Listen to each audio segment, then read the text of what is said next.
Salut tout le monde! Bienvenue de nouveau sur ma chaîne. Aujourd'hui, nous allons explorer des choses intéressantes et captivantes. N'oubliez pas de liker et de vous abonner pour ne manquer aucune nouvelle vidéo. Alors, c'est parti! Salut les amis, l'histoire d'aujourd'hui s'intitule « Il y a 10 ans, j'ai perdu mes parents, et mes frères m'ont abandonné au système de placement familial. Aujourd'hui, ils veulent quelque chose de moi. » Quand j'avais 10 ans, ma mère est décédée.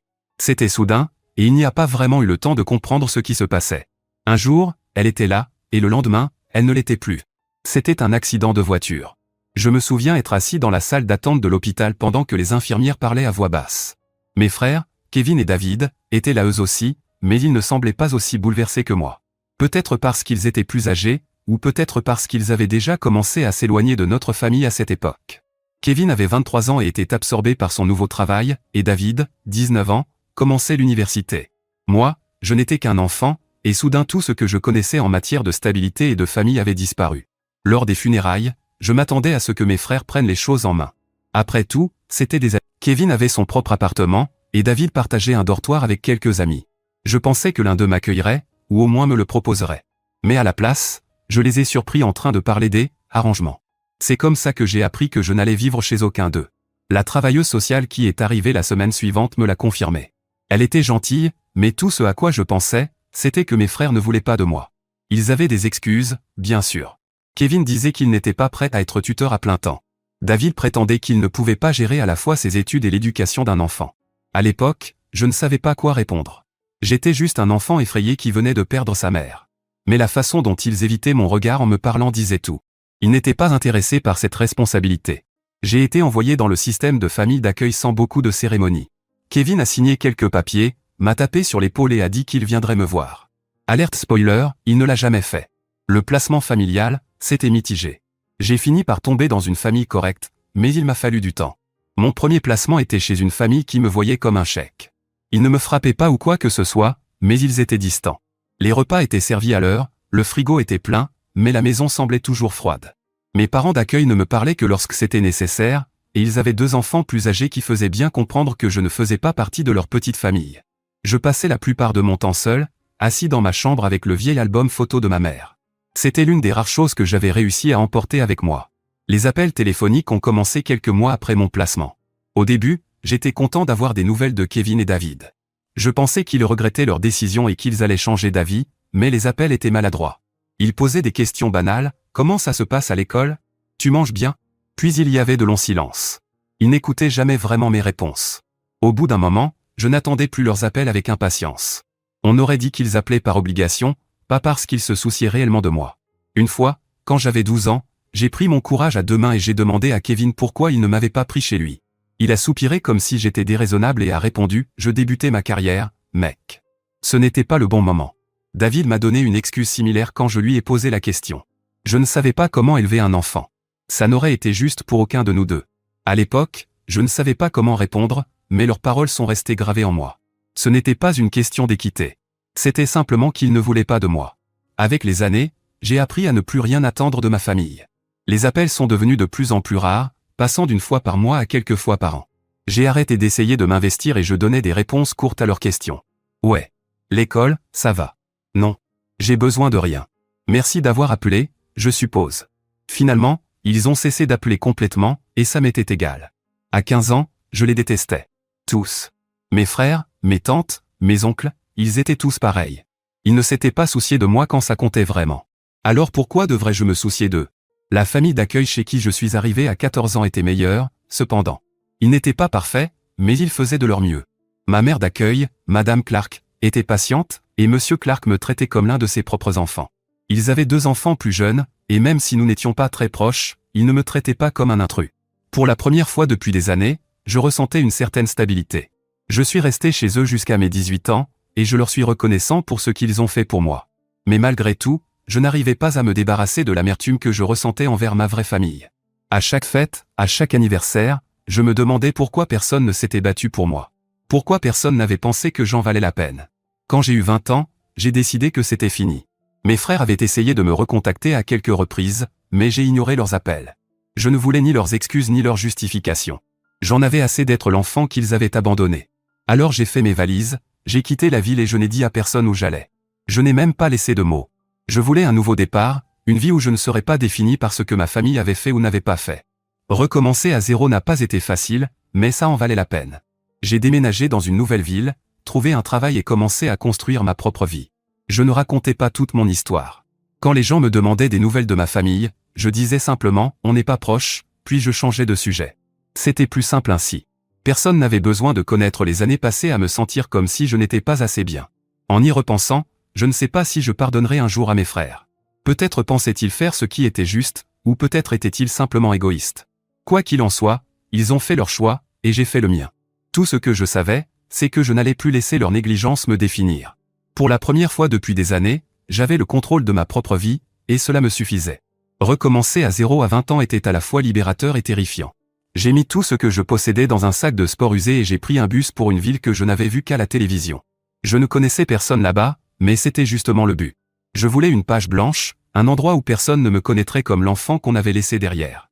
Je n'avais pas vraiment de plan, juste assez d'argent pour tenir quelques semaines et l'idée vague que je trouverais une solution en avançant. Les premiers mois ont été difficiles.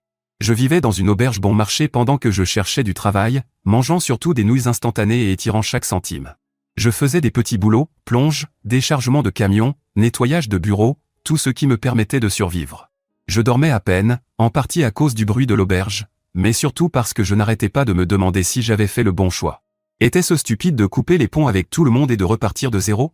Mais chaque fois que je pensais contacter mes frères, je me souvenais de ces appels maladroits, de leurs excuses et de la façon dont ils m'avaient laissé tomber quand j'avais le plus besoin d'eux. Ça suffisait à me faire continuer. Finalement, les choses ont commencé à s'améliorer. J'ai décroché un emploi dans un petit café, le genre d'endroit où les habitués connaissent ton prénom et laissent des pourboires froissés. Le salaire n'était pas extraordinaire, mais c'était stable, et la propriétaire, Madame Patel, m'a pris en affection. Elle me rappelait un peu Madame Clark, ma dernière mère d'accueil. Gentille, mais sans détour. Elle me faisait des remarques pour que je mange plus de légumes et que je reste dans le droit chemin, ce que j'appréciais secrètement. Cela faisait longtemps que quelqu'un ne se souciait plus assez de moi pour agir ainsi. Travailler au café m'apportait un sentiment de stabilité que je n'avais pas ressenti depuis des années. J'ai commencé à me lier d'amitié avec certains habitués, comme Alex, qui tenait la librairie d'à côté, et Lisa, une étudiante qui entrait toujours le nez plongé dans un manuel. Pour la première fois depuis très longtemps, j'avais l'impression d'appartenir à une communauté. Personne ne me posait de questions sur mon passé, et je n'offrais aucun détail. Ils me connaissaient simplement comme le type qui faisait des lattes incroyables et qui avait toujours une blague prête. Ça me suffisait. À 22 ans, les choses se sont encore améliorées. C'est à ce moment-là que j'ai rencontré Sarah. Elle est entrée dans le café un après-midi pluvieux, trempée jusqu'aux os et avec l'air d'avoir passé la pire journée possible. Son parapluie s'était cassé et elle était en retard pour une réunion, mais elle s'est quand même arrêtée pour commander un chez Latte. Quand je le lui ai tendu, elle a souri et a dit « Merci de ne pas me juger alors que je ressemble à un rat noyé ». J'ai ri et j'ai répondu « Et, tu es le rat noyé le mieux habillé que j'ai vu aujourd'hui ». Elle a levé les yeux au ciel, mais je voyais bien qu'elle était amusée. Après ça, Sarah a commencé à venir plus souvent. Et très vite, nous discutions à chaque fois qu'elle passait. Elle avait 30 ans, un peu plus que moi, et travaillait comme graphiste. Elle avait cette assurance tranquille, comme si elle savait exactement qui elle était et se fichait de ce que les autres pouvaient penser. C'était rafraîchissant, surtout après avoir passé une grande partie de ma vie à essayer de me prouver à des gens qui, de toute façon, s'en fichaient. Au bout de quelques semaines, j'ai trouvé le courage de lui proposer un rendez-vous. À ma surprise, elle a dit oui. Notre premier rendez-vous était simple, on a pris des burgers à un food truck et on s'est promené dans le parc. On a parlé pendant des heures, de tout et de rien. Elle m'a raconté son enfance, fille unique avec des parents qui l'adoraient, et son rêve de voyager autour du monde. Je lui ai parlé de mon travail au café et de mon rêve d'ouvrir un jour mon propre établissement. Je ne lui ai pas dit grand-chose sur ma famille, en revanche. J'ai simplement dit qu'on n'était pas proches et je me suis arrêté là. Sarah n'a pas insisté, ce que j'ai apprécié. Elle semblait comprendre que je n'étais pas prêt à en parler, et elle a respecté ça. Du moins au début. Notre relation a évolué assez vite. Au bout d'un an ensemble, nous parlions déjà d'emménager ensemble. J'avais économisé assez pour quitter l'auberge et louer un minuscule appartement, mais l'appartement de Sarah était plus agréable, alors j'ai fini par m'installer chez elle. Au début, c'était étrange de vivre avec quelqu'un d'aussi proche de sa famille. Ses parents l'appelaient tous les quelques jours juste pour discuter, et elle leur racontait tout, ce qu'on avait mangé, les films qu'on avait regardés, même des détails insignifiants comme le nouveau café qu'on avait essayé. Je n'étais pas habitué à ce genre de transparence. Mon réflexe avait toujours été de garder les choses pour moi. Sarah était patiente avec moi. Elle m'invitait au dîner de famille et aux fêtes. Et même si je me sentais comme un étranger au début, ses parents faisaient tout pour me mettre à l'aise. Son père était du genre à engager la conversation avec n'importe qui, et sa mère préparait toujours assez de nourriture pour nourrir une armée. C'était agréable, mais en même temps, ça me mettait un peu mal à l'aise, comme si j'entrevoyais quelque chose que je n'avais jamais eu et que je n'aurais probablement jamais. Au bout d'un moment, Sarah a commencé à évoquer l'idée que je reprenne contact avec ma famille. « Tu ne penses pas que ce serait bien de les avoir à nouveau dans ta vie ?» m'a-t-elle demandé un soir pendant le dîner. Je me suis figé, la fourchette à mi-chemin de ma bouche. « Pas vraiment », ai-je répondu. Elle avait l'air surprise. « Mais ce sont ta famille », a-t-elle dit, comme si ça devait tout expliquer. Je lui ai dit que je ne voulais pas en parler, et elle a laissé tomber. Du moins, c'est ce que je croyais. Avec le recul, je pense que Sarah croyait sincèrement m'aider. Elle avait grandi dans une famille soudée et bienveillante, alors je ne pense pas qu'elle pouvait comprendre pourquoi quelqu'un voudrait couper les ponts avec son propre sang. Pour elle, la famille, c'était tout. Pour moi, au contraire, la famille n'était qu'un rappel de toutes les fois où on m'avait déçu. Pendant un certain temps, tout allait bien. Sarah ne parlait plus de ma famille, et je me suis laissé croire qu'elle avait enfin compris mon point de vue. Nous avons commencé à parler de l'avenir, le mariage, les enfants, peut-être même acheter une maison un jour. J'avais l'impression que nous construisions quelque chose de solide, quelque chose sur quoi je pouvais compter. Pour la première fois, je me suis dit que j'avais peut-être enfin trouvé mon happy ending. Mais j'allais vite apprendre que certaines choses ne sont pas aussi solides qu'elles en ont l'air. Tout a commencé par un message. Je ne reconnaissais pas le numéro, alors j'ai failli l'ignorer. Mais la curiosité a pris le dessus et je l'ai ouvert. Le message disait quelque chose comme « Salut, ça fait longtemps. Je sais que ça tombe comme un cheveu sur la soupe, mais j'aimerais vraiment qu'on rattrape le temps perdu. » Le nom en bas du message m'a glacé le sang. Kevin, mon frère aîné. Au début, j'ai pensé que c'était une erreur ou un spam. Kevin ne me contacterait pas après toutes ces années. Pas vrai? Mais en relisant le message, il était clair qu'il savait exactement à qui il s'adressait. Il mentionnait des choses que seul mon frère pouvait connaître, des détails sur notre mère et le quartier où nous avions grandi. Mon estomac s'est noué. Comment avait-il obtenu mon numéro? Je suis resté longtemps à fixer l'écran, hésitant à répondre. Une partie de moi voulait jeter mon téléphone à travers la pièce, une autre voulait l'appeler et lui hurler dessus. Finalement, je n'ai fait ni l'un ni l'autre. J'ai simplement bloqué le numéro. Je pensais que ce serait la fin de l'histoire. Ce ne l'était pas. Plus tard dans la soirée, j'en ai parlé à Sarah. Tu ne devineras jamais qui m'a envoyé un message aujourd'hui, ai-je dit en essayant de garder un ton neutre. Elle a levé les yeux de son ordinateur, curieuse. Qui? Kevin. Mon frère, ai-je répondu. Sa réaction n'a pas été celle à laquelle je m'attendais. Au lieu de la surprise ou de l'inquiétude, elle m'a lancé un regard étrange, coupable. Oh, a-t-elle murmuré. J'allais justement t'en parler. Je me suis figé. Me parler de quoi? Elle a hésité, et cette hésitation m'a tout dit. Je lui ai donné ton numéro, a-t-elle avoué. J'ai eu l'impression que le sol se dérobait sous mes pieds. Tu as fait quoi? Je pensais juste que... A-t-elle commencé, mais je l'ai interrompue. Tu pensais quoi? Que je ne m'en rendrais pas compte? Que c'était normal d'ignorer complètement tout ce que je t'ai dit à propos de ma famille. Je me suis dit que si tu lui parlais, tu te rendrais compte que ce n'est pas aussi terrible que tu le crois, a-t-elle répondu, désormais sur la défensive. Tu gardes cette colère en toi depuis si longtemps, je voulais juste t'aider à tourner la page. M'aider, ai-je répliqué sèchement. Tu te rends compte de ce que tu as fait? Tu n'en avais pas le droit. Son visage s'est effondré, mais ça m'était égal. Je n'arrivais pas à croire qu'elle soit passée derrière mon dos de cette façon, surtout après toutes les fois où je lui avais expliqué ce que je ressentais à propos de ma famille. Je pensais qu'elle comprenait. Je pensais qu'elle respectait mes limites. De toute évidence, je me trompais. Elle a essayé de s'expliquer, disant qu'elle voulait seulement m'aider et qu'elle n'avait aucune mauvaise intention. Mais pour moi, ses intentions n'avaient aucune importance. Elle avait franchi une ligne, et je ne pouvais pas passer outre. Je ne peux pas continuer comme ça, lui ai-je finalement dit. C'est fini. Ses yeux se sont écarquillés. Tu romps avec moi? Pour ça? Ce n'est pas seulement ça, ai-je répondu. C'est le fait que tu ne me respectes pas assez pour m'écouter. Je t'ai dit ce que je ressentais, et tu es quand même passé derrière mon dos. Je ne peux pas être avec quelqu'un qui pense savoir mieux que moi ce qui est bon pour ma propre vie. Elle a commencé à pleurer, ce qui n'a fait que renforcer ma colère. Je suis désolé, sanglotait-elle. Je ne voulais pas te faire de mal. S'il te plaît, parlons-en. On peut arranger ça. Mais je ne voulais plus parler. J'avais déjà tout dit. Tu dois partir, lui ai-je dit. Prends le temps qu'il te faut, mais je veux que tu t'en ailles. Elle s'est mise à pleurer encore plus fort, me suppliant de reconsidérer ma décision, mais mon choix était fait. La confiance est essentielle dans une relation, et une fois qu'elle est brisée, il n'y a pas de retour en arrière. Du moins, pas pour moi. Les jours suivants sont passés comme dans un brouillard. Sarah a déménagé de l'appartement, emportant ses affaires carton par carton. J'essayais d'éviter d'être présent pendant qu'elle faisait ses cartons. C'était trop douloureux à regarder, même si je savais que j'avais pris la bonne décision. Ses parents ont commencé à m'appeler, ce qui n'a fait qu'empirer les choses. Ils ont laissé message après message sur ma messagerie, disant que Sarah avait le cœur brisé et ne comprenait pas pourquoi j'étais aussi dur. Ils affirmaient qu'elle avait de bonnes intentions et qu'elle ne méritait pas d'être punie pour une seule erreur. Mais ce n'était pas une simple erreur, c'était une trahison de confiance. Et s'ils ne pouvaient pas comprendre ça, il ne servait à rien d'essayer de l'expliquer. J'ai bloqué leur numéro aussi. Un soir, environ une semaine après le départ de Sarah, j'étais assis sur le canapé à fixer l'espace vide où se trouvait autrefois sa bibliothèque. Je ressentais un mélange étrange d'émotions, colère, tristesse, soulagement.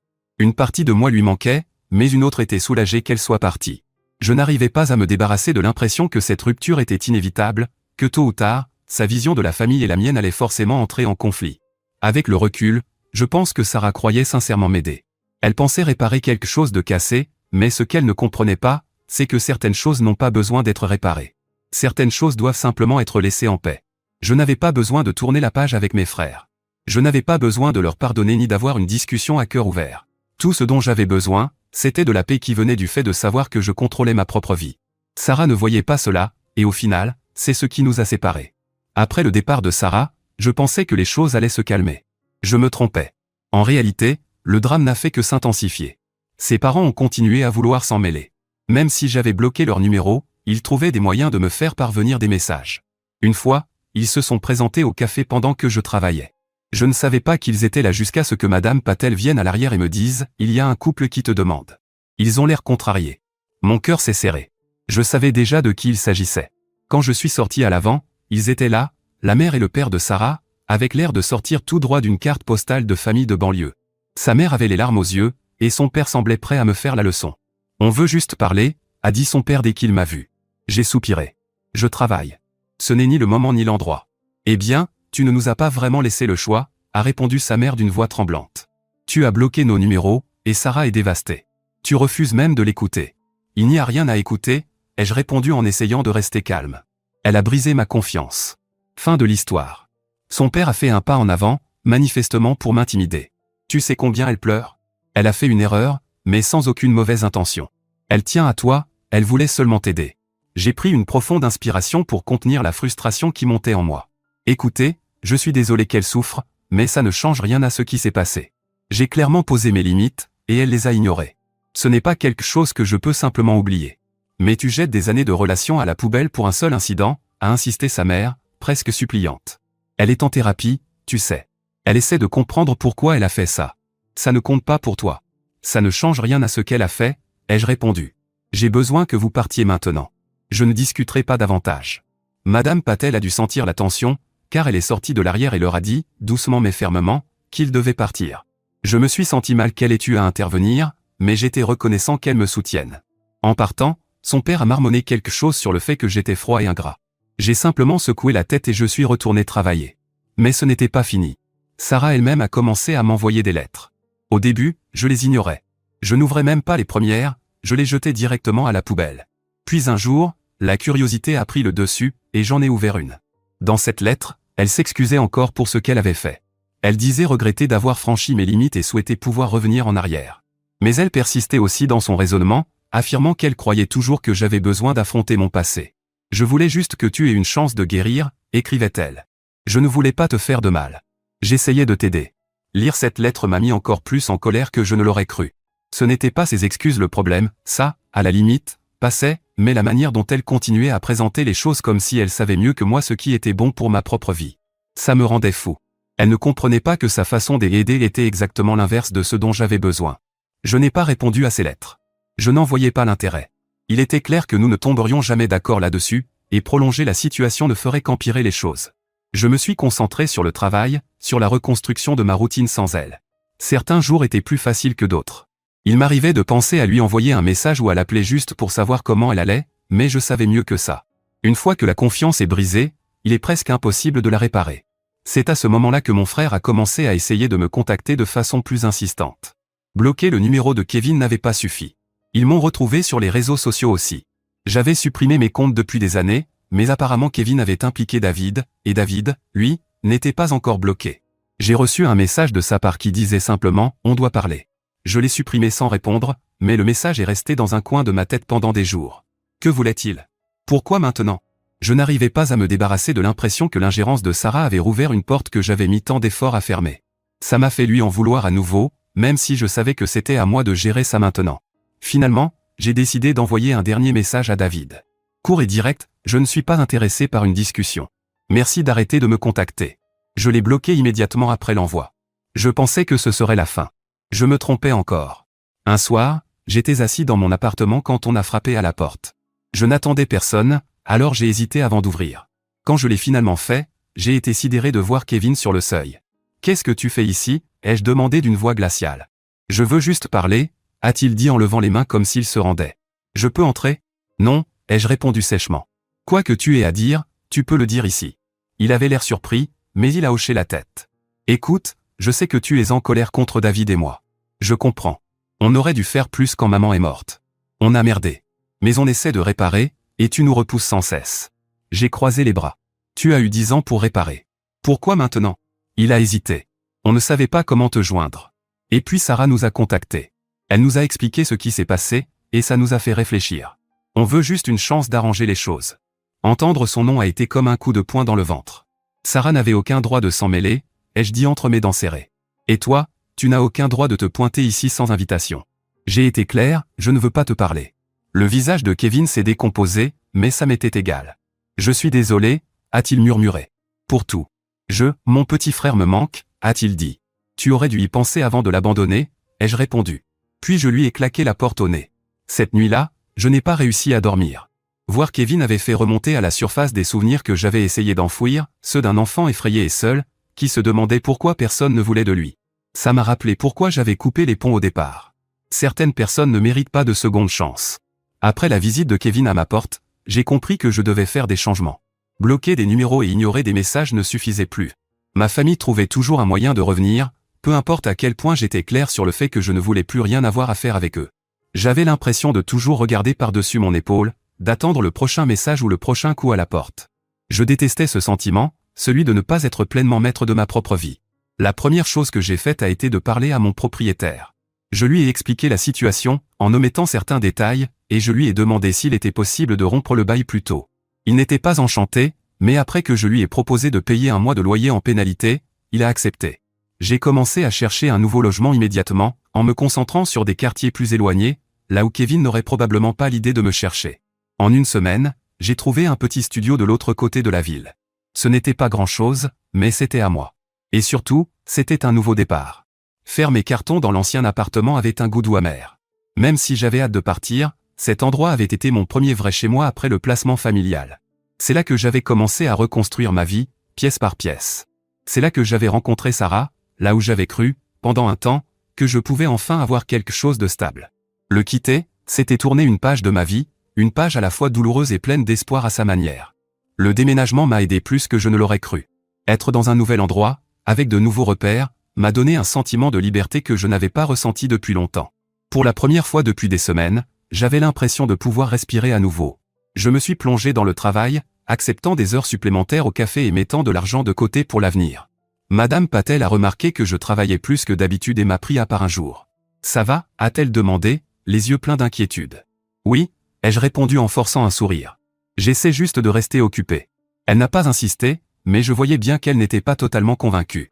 Malgré tout, sa gentillesse comptait beaucoup pour moi. Ça m'a rappelé que toutes les relations n'avaient pas besoin d'être compliquées ou douloureuses. Certaines personnes se soucient simplement des autres, sans arrière-pensée. Sarah, bien sûr, n'a pas abandonné tout de suite. Même après mon déménagement, j'ai reçu encore quelques lettres de sa part, réexpédiées à ma nouvelle adresse. Je ne me suis même pas donné la peine de les ouvrir. Je savais que quoi qu'elle puisse dire, cela ne changerait rien. J'avais pris ma décision, et je n'allais pas la remettre en question. Je me répétais sans cesse que la confiance est la base de toute relation, et qu'une fois brisée, il n'y a pas de retour possible. Ce n'était pas facile, cependant. Certaines nuits, je restais éveillé à repenser au bon moment que nous avions partagé, en me demandant si je n'avais pas été trop dur. Mais au fond de moi, je savais que non. Ce qu'elle avait fait n'était pas qu'une simple erreur. C'était un manque fondamental de respect pour qui j'étais et pour ce dont j'avais besoin. Quant à mes frères, je n'ai plus eu de nouvelles après la visite de Kevin. Qu'ils aient enfin compris le message ou qu'ils attendent simplement le bon moment pour réessayer, je n'en savais rien. Et honnêtement, ça m'était égal.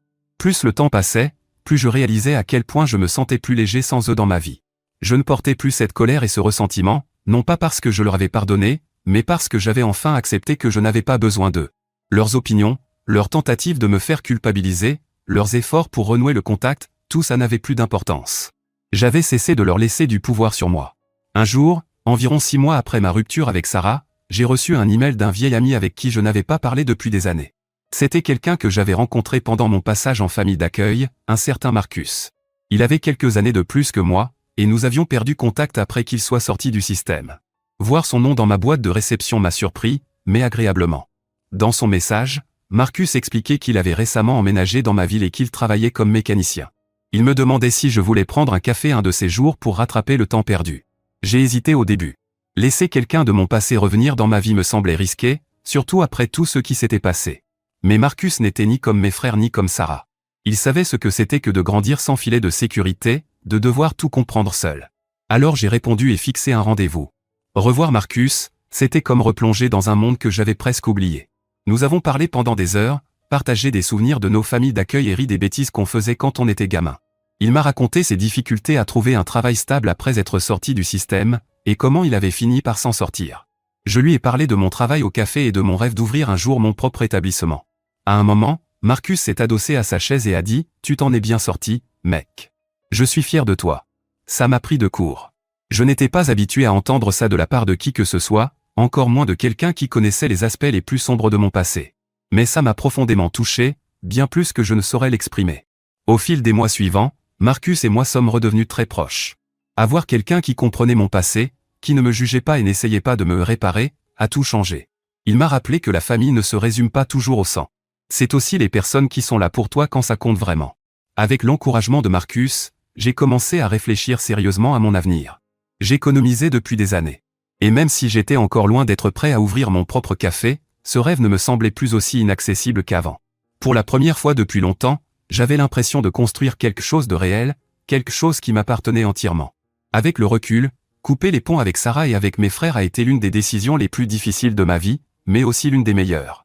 Ça m'a appris l'importance des limites, de défendre ce dont j'ai besoin et de ne pas laisser qui que ce soit me faire culpabiliser au point de les compromettre. Je ne regrette pas mes choix, même s'ils ont été douloureux. Ils m'ont conduit là où je suis aujourd'hui, à un endroit où je peux enfin aller de l'avant. Quant à ma famille, je leur souhaite le meilleur, mais je n'ai pas besoin d'eux dans ma vie. J'ai appris que certaines relations ne valent pas la peine d'être sauvées, et c'est comme ça. Toutes les histoires n'ont pas besoin d'une fin heureuse. Parfois, la meilleure chose à faire est de s'éloigner et de se concentrer sur la construction de la vie que l'on mérite.